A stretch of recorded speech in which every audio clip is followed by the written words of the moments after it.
Alright, just so people don't think I'm a complete fucking monster, alright, listen. Alright, so because there are actually some very old, I'm talking 60-year-old, 70-year-old photos in some of those albums of,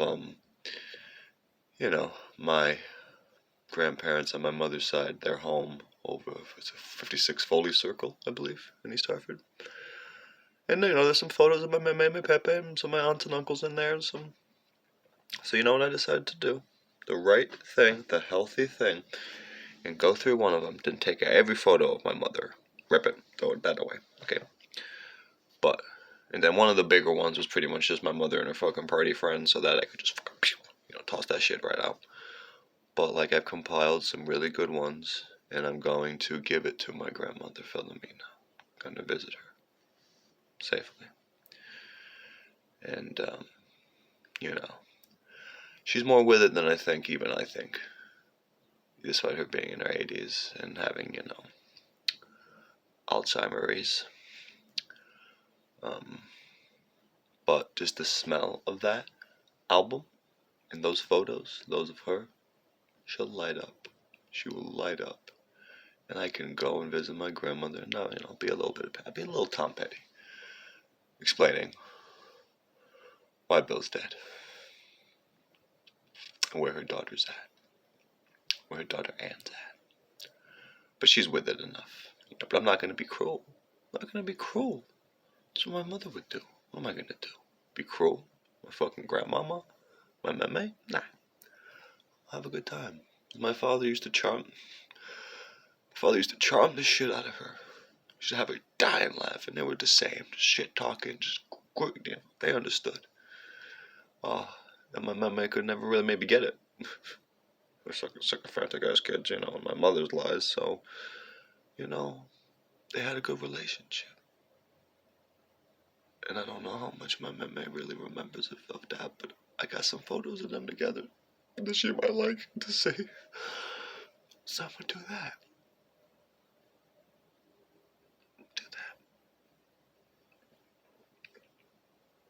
There Goes My Hero. Part 2.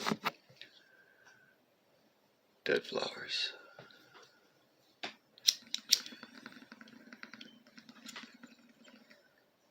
It's somewhere around here, because I thought I'd lost it, but I didn't lose it. The matchbook with the little flower on it. That's from the Beatles' hotel room from 1965 that photographer Theo Wilson absconded with when he pretended to be a chambermaid, and he got stuff from the hotel room and little up-close photos, and then he gave those away to this woman, Judy Groschmel? Yeah, Judy Groschmel, who was sort of this East Hartford sort of super fan of Hollywood and always chasing after people and, probably using her feminine wiles to get, again, a male photographer to give her some stuff that maybe he wouldn't have given her otherwise. So we sent her this matchbook. And then, again, my father ends up paying a couple $100 to get these boxes of this shit. And that shit was in there. I don't even know if he even knew that particular thing was in there. He was probably too afraid to go through it, as fucked up as he was, But I found that. It worked. I've sparked up a couple. So I'm gonna have to find it, because I'm gonna fucking spark it up at the very end when I sing fucking Beautiful Boy and fucking break down and fucking Bob Hot Mess. Look like the fucking great melted man, I tell you that much. But that's for later. But now I want to talk about other flowers. Sweet William. My mother liked lilacs. I used to collect lilacs for her. Ooh, the smell of lilacs now is gonna be a bad thing for me, and it's in everything. It's everywhere. So was Dave Matthews Band and fucking Creed, and if you traumatized me with that shit, and Michael fucking Bolton, my God, Michael fucking Bolton. I tell you what, one time I gave my father for fucking his birthday, I believe, or maybe it was Father's Day, I forget, but it was something you're supposed to give gifts, and I don't like to give gifts unless they're fucking ironic and silly, or really from the heart. Anti-capitalist. But also one more thing, I fucking from this ripped up photo, what the hell was on Joey's head? Alright? Anywho. But that's not the point. The point is Sweet William was a flower, and my father didn't like fucking flowers. He just would call me Sweet William. That was one of his many nicknames for me, Baby Blue and the Sweet William. He would even still call me Sweet William. I think it's written in one of the guitars. So this was, shit, I forget the exact year. Maybe it was 2012. I don't know. I was like at Trin, I think, wrapping it up. So it must have been my last semester then. Because I don't think even when I was squatting there, I would have helped out with it. Oh, hey, Heidi, you want to come over and be part of the story? You do. Hop on up. I think Heidi's coming. She's smart. But yeah, so Frat and I, we were doing the old drugs, sex, cult, Cleo. We were doing the fucking good kitty. We were doing, trying to help out the community, do some brownie points. So we used to do some collaborative work once in a while with, the Knox farms at Hartford. Let me not talk about the nonprofit industrial complex right now, but the Knox farms. And, how do you about to jump on the mattress? Hi, climb. It's a good kitty. I'm glad my cat brought my father a lot of joy.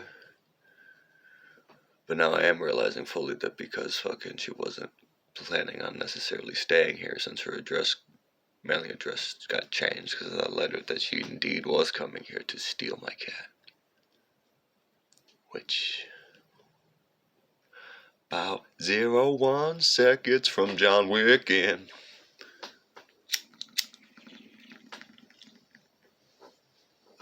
That's not the point. But it would be. The point is, no return. The thing is that Sweet William is what my father would call me. So I'm working at the fucking with the frat and fucking Florida man, and said to fucking one other person, he's like, "We're gonna go help him fucking sort some seeds." What you fucking talk about, bro? Sort the seeds, man. We were high as hell. Like, what you talking about, man? Sort the seeds, my brother. What you talking about? Smoke the seeds? What we talking about? We need to get some seeds, man. He's like, yeah, I think. And then he's like, I got some morning glory seeds. I can take some of those. Get high. I'm like, yeah, let's go. Let's do it, brother. So we're doing it, and I'm actually taking it seriously. And again, I'm a workhorse, and I'm fucking little OCD, and I love to organize. So I'm like, sorting the seeds, sorting the seeds. I tell the ladies running, I found one of these. And I think I'm like. And even though I'm around a bunch of men, I'm like, no, I'm about to get emo as fuck. And I'm like, hey, lady, mind if I take one of these packets? You see, my father just call me Sweet William. When I was a baby. He still does to this day once in a while. So I give him this, it'll make him happy. And she was like, oh, take 2, take 3. Wow, that's and she was like moved to almost the point of tears, almost to the point where it was like uncomfortable. I guess maybe you don't see that often.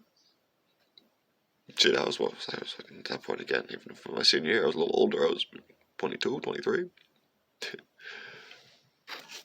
And I gave it to him, and he kept it right in view where he would always sit, up really high, just to make sure it wouldn't get messed with. Right near his father Danny's fucking Masonic fucking Elks Club, whatever, gallows and shit, like that fucking really important thing to him too. So a remembrance of both his father and a remembrance of his son. It was like a holy trinity for him. So he kept this, and I have this. What the fuck my fucking mother and sister are talking, and these fucking neighbors are talking, anybody would be talking about. That's the thing. Hamilton. I'm not gonna sing that. Don't worry. Who lives, who dies, who tells your story? Like, I have an obligation. Much as I try to forget, I have a great memory. Sometimes it's a short one. But as those photos showed, I was there with my father every day of his life, pretty much, and I lived off on my own for a while, but I was always in constant contact with him. He was so overbearing. Shit, it was better just to talk with him, otherwise it'd be like, you have 20 missed voicemails, and sometimes they would be very happy, but sometimes be like, what the fuck, you pick the fuck up. Because I'm thinking back out, like, I was fucking crashing on some drugs, so I'm sure he's asking for help, but I don't hear it, I don't want to hear it.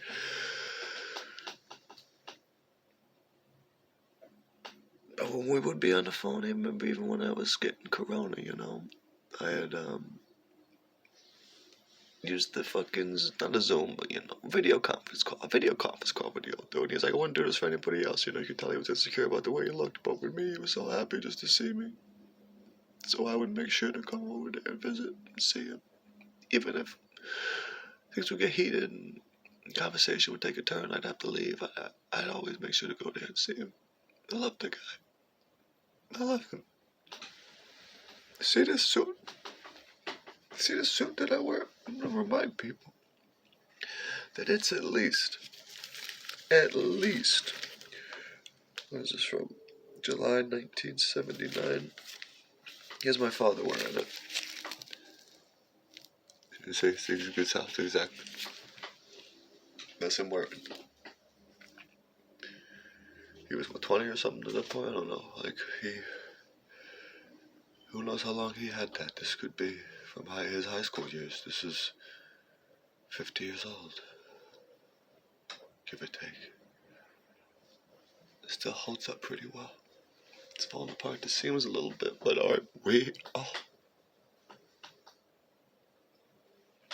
and I got his basketball pin. 7 award from 68. Maybe he was on a youth team. He would have been youngish at that point. That's how much it mattered to him. These are the things that he kept.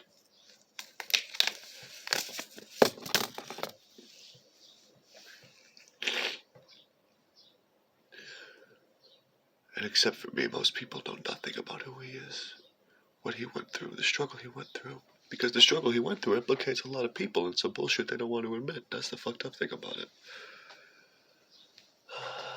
But you know me. I'm a doctor of journalism. So, even if I didn't have a personal stake in the matter, name stake, if you will.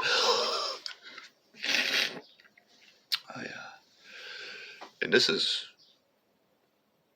the end is going to be worse. This is moderate tears. So I have no idea. I have no say over the matter at this point now. And it's like the practicality of his death. I don't know. Fucking funeral arrangements, nothing. They're going to take care of it. Oh, I guess we can't have it because of Corona. Whatever, man. I already filmed myself fucking Al Capone and the dude recreating it. Anybody want to watch The Wake? I can redirect you. It's going to be Zoom. Want me to actually recreate it? I will. Because I know what he wanted. And he didn't write it down anywhere. He wrote it down in that goddamn guitar. Who he trusted. Who he loved the most. And I wear it literally on my goddamn sleeve. How much I care about that old man. That old fucker. And what a gift. What a gift he's giving me, even in death. Despite all my cynicism and misanthropy. Despite no matter how fucked up my mother could get, she could kill my cat. I hope she doesn't. I would go into a psychotic break, and anything I did at that point I could not be held responsible for.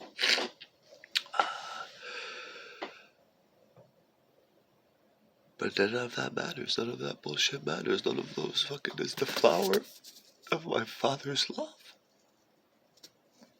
And did I know how genuine it is by how, just to think about it.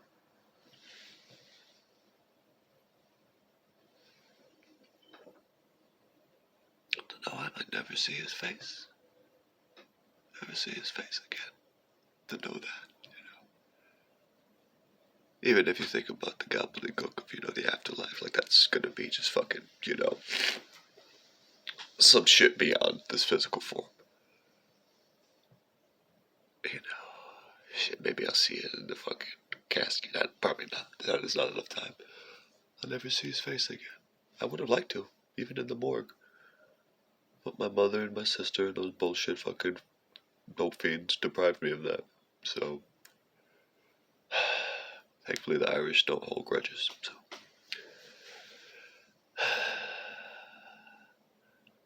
I won't forget to put roses on